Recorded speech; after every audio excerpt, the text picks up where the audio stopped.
Toronto Danforth. Mr. Speaker, after bringing in the biggest corporate tax cuts in Canadian history, the Liberals have finally realized their mistake, and they're now supporting the New Democratic Party call for a corporate tax freeze on the big banks and oil companies.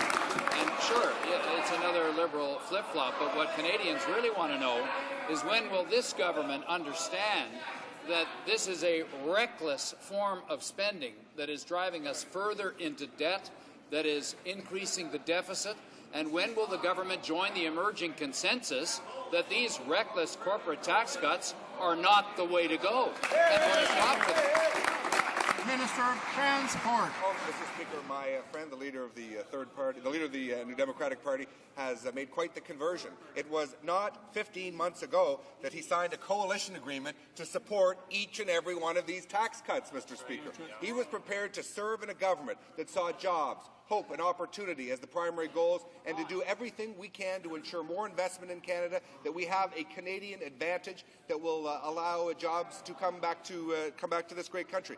We believe that taxing investment, we believe that taxing those who create jobs excessively hurts the economy and it leads to a lower standard of living, and that's why we're moving forward with an aggressive job creation agenda. The Honourable Member for Toronto Danforth.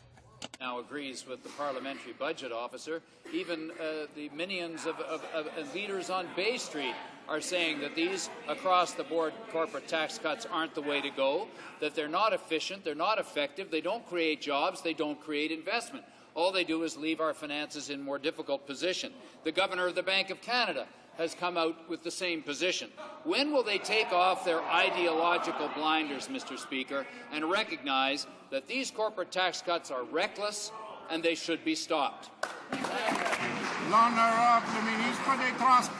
The Liberal plan to raise taxes on job creators, on Canadian business, on Canadian consumers with the GST, Mr. Speaker, it's very clear the Liberal Party wants to raise taxes on everything.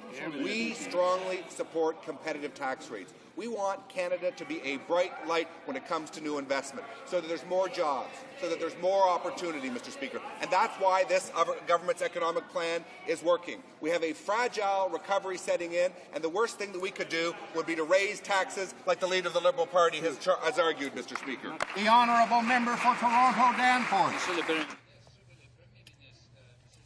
Mr. Speaker, the Prime Minister is borrowing money in order to reduce taxes for large corporations. Even those people are uncomfortable with that today, and they've said enough is enough. Why is the Prime Minister continuing with these choices despite that?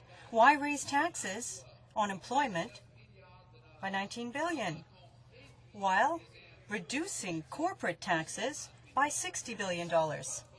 That makes no sense, Mr. Speaker. Mr.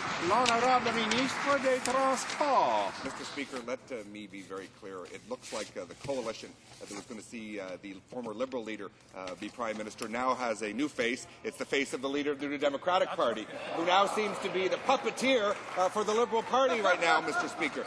Let's be very clear. Let me quote another good senior economist.